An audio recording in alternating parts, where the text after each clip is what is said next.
सुप्रभात विद्यार्थी मित्रांनो. आता या संबंध वाचकाच्या दुसऱ्या व्हिडिओला या ठिकाणी आपल्याला सुरुवात करायची आहे.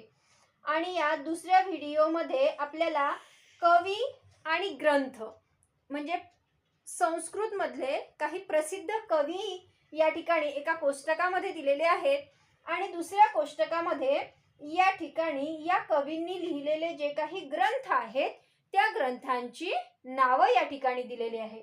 या कोष्टकामध्ये वाल्मिकी, व्यास, कालिदास, जयदेव हे संस्कृत मधले अत्यंत प्रसिद्ध असे कवी आहेत की ज्यांनी काही काव्यांची रचना केलेली आहे. तर यामध्ये रामायण, महाभारत, रघुवंशम, गीत गोविंदम हे काय लिहिलेले आहेत त्यांनी या ठिकाणी ग्रंथ लिहिलेले आहेत. महाकाव्य ज्याला आपण म्हणू अशा प्रकारचे काव्य या ठिकाणी यांनी लिहिलेले आहेत. तर बघा या ठिकाणी दिलेलं आहे पहिलं वाक्य. या ठिकाणी सुद्धा षष्टी विभक्ती आहे. कशामुळे? रामायणाचे कवी वाल्मिकी. ज्या ठिकाणी मराठीनुसार अनुवाद जर आपण केला, भाषांतर केलं तर चा, ची, चे हे प्रत्यय येत असेल त्या ठिकाणी संस्कृत मध्ये षष्टी विभक्ती असते आणि मराठीमध्ये सुद्धा असते. आलं लक्षात?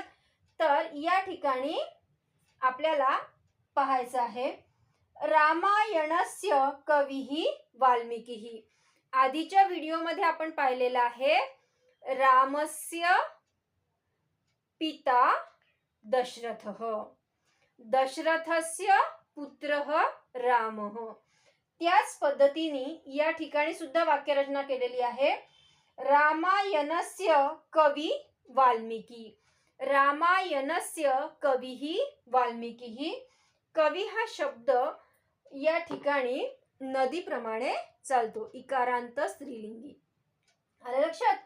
तर हे आपण भाषासूत्रम 2 मध्ये डिटेलमध्ये पाहणारच आहे, पण तरी सुद्धा आता एवढं लक्षात ठेवा, इकारांत अकारांत मराठीमध्ये आपण जसं शिकलेलो आहे त्याच प्रकारचे शब्द संस्कृत मध्ये सुद्धा आपल्याला आहे. आणि मराठी म्हणजे व्याकरणाचा जो भाग आहे तो बराचसा भाग हा संस्कृत मधून मराठीमध्ये आलेला आहे, हे तुम्हाला माहितीच आहे. आणि त्यामुळे याच्यामध्ये पुष्कळशा प्रमाणामध्ये काय आहे, साम्य आहे. आणि म्हणून जर मराठीचं व्याकरण आपल्याला व्यवस्थित येत असेल तर संस्कृतच्या व्याकरण येण्यासाठी आपल्याला कोणत्याही प्रकारची अडचण जात नाही. मराठीनुसारच फक्त या ठिकाणी थोडासा बदल आपल्याला या ठिकाणी वाक्यरचनेमध्ये येतो, बाकी सगळं व्याकरण जे आहे ते सारखंच आहे. तर बघा या ठिकाणी दुसरं तुम्हाला या ठिकाणी देण्यात आलेलं होतं रामायणस्य कविही वाल्मिकीही. आता या ठिकाणी रामायणस्य कविही वाल्मिकीही, त्याच्यानंतर महाभारतस्य कविही व्यासः. या ठिकाणी महाभारतस्य त्याला कोणता प्रत्यय लागलेला आहे, तर या ठिकाणी त्याला स्य हा प्रत्यय लागलेला आहे. बाकी वाक्यरचनेमध्ये कुठल्याही प्रकारचा बदल नाही. महाभारतस्य कविही व्यासः. रघुवंशमस्य कविही कालिदासः. गीत गोविंदमस्य कविही जयदेवः. आलं लक्षात? रामायणस्य कविही वाल्मीकी, महाभारतस्य कविही व्यासः, रघुवंशमस्य कविही कालिदासः, गीत गोविंदमस्य कविही जयदेवः. या ठिकाणी फक्त याला स्य हा प्रत्यय लागतो, बाकी वाक्यरचनेमध्ये कोणत्याही प्रकारचा बदल होऊ शकत नाही. आलं लक्षात? तर अशा प्रकारची वाक्यरचना या ठिकाणी तुम्हाला करायची आहे आणि अभ्यासायची आहे. तर 2 वाक्य या ठिकाणी करून दिलेले आहेत, पण तिसरं आणि चौथं वाक्य रिकामी जागा कवी कालिदासः. रघुवंशमस्य कविही कालिदासः. कविही जयदेवः. रिकामी जागा कविही जयदेवः. गीत गोविंदमस्य कविही जयदेवः. आलं लक्षात? तर अशा प्रकारची वाक्यरचना या ठिकाणी आपल्याला करायची आहे. त्याच्यानंतर बघा आपल्याला या ठिकाणी दिलेलं आहे 8.1.3 हा भाग या ठिकाणी पाहायचा आहे आपल्याला. यामध्ये दिलेलं आहे नातं, ते म्हणजे पती आणि पत्नी.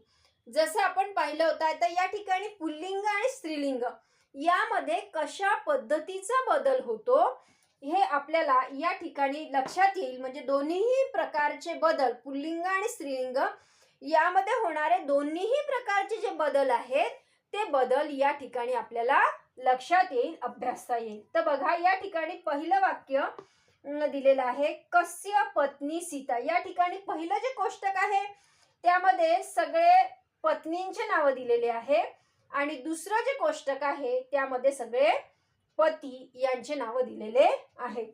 कस्य पत्नी सीता, कस्य पत्नी सीता, कोणाची पत्नी सीता. आता या ठिकाणी पत्नी हा जो शब्द आहे या शब्दाला विसर्ग लागलेला नाही.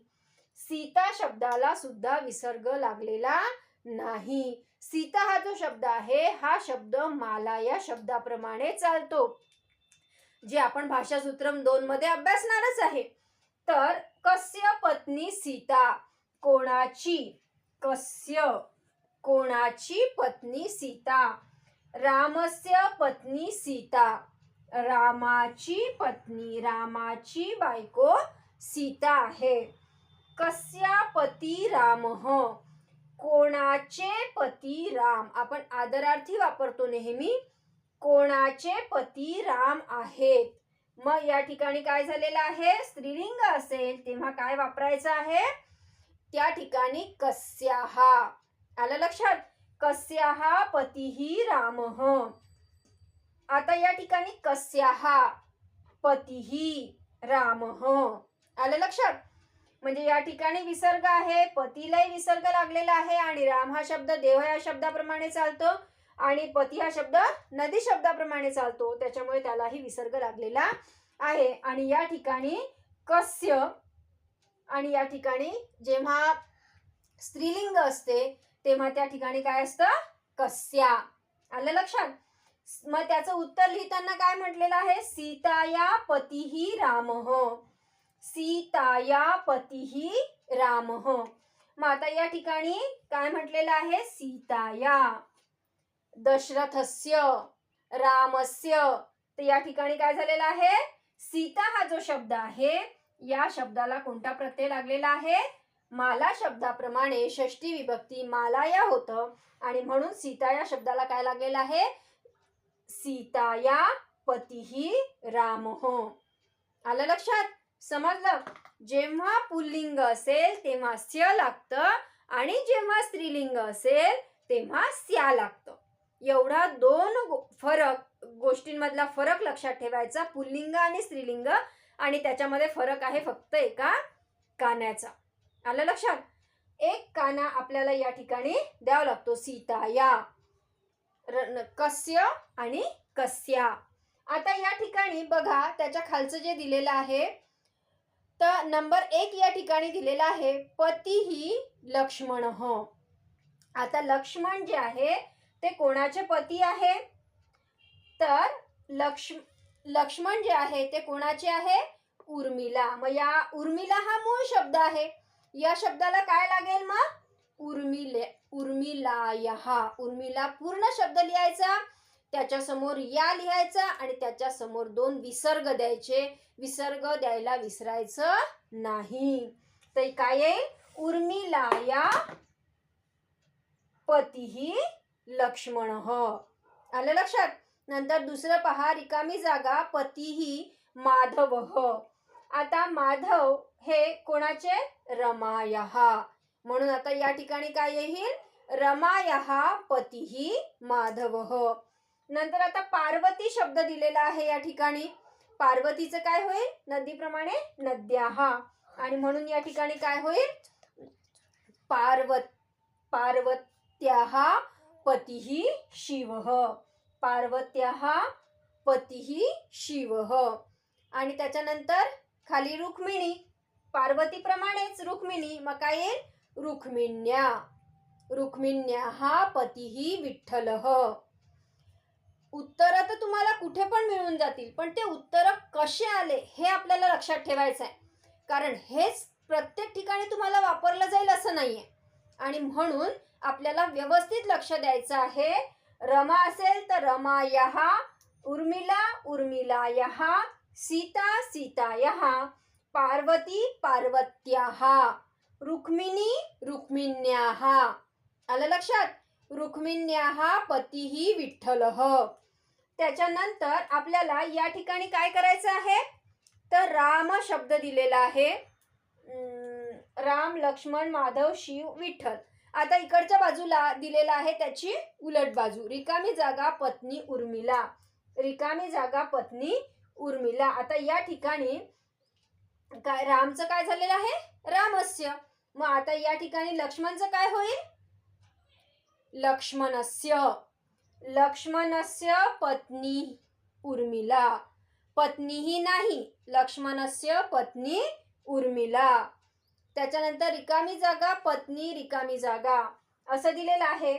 मग या ठिकाणी काय येईल, माधवस्य पत्नीही रमा. आलं लक्षात? माधवस्य पत्नी रमा. त्याच्यानंतरच बघा, रिकामी जागा पत्नी पार्वती. पार्वती कोणाची होती, शिवाची. मग शिवस्य पत्नी पार्वती. नंतर शेवटचं पूर्ण रिकामा जागा दिले आहे, विठ्ठलस्य पत्नी रुक्मिणी. विठ्ठलस्य पत्नी रुक्मिणी. आलं लक्षात? समजलं आहे? तर अशा पद्धतीच्या हे वाक्यरचना या ठिकाणी तुम्हाला करायची आहे. आपल्या वहीमध्ये सोडवायचं आहे. आपल्या आईवडिलांचे नावं तुम्ही या ठिकाणी लिहून अजून सराव करू शकता. अजून कोणाचे माहीत असेल, काका काकू, आजी आजोबा, त्यांचे माहीत असणारे जे नाव आहे ते या ठिकाणी लिहून तुम्ही त्याचा सराव या ठिकाणी करू शकता. विलांटी असेल, पार्वती आहे तर त्याचं काय झालं, पार्वत्या. रुक्मिणी असेल तर रुक्मिण्या. आलं लक्षात?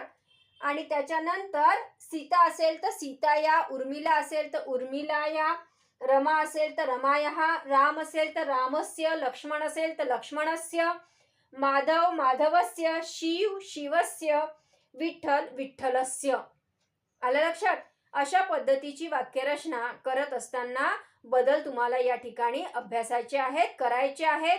वहीमध्ये त्याचा सरावही करायचा आहे आणि वहीमध्ये हे सगळं व्यवस्थित लिहायचं आहे. काही अडचण असेल तर हा व्हिडिओ परत पहा किंवा मला संपर्क तुम्ही केला तरीही काही अडचण नाही. धन्यवाद.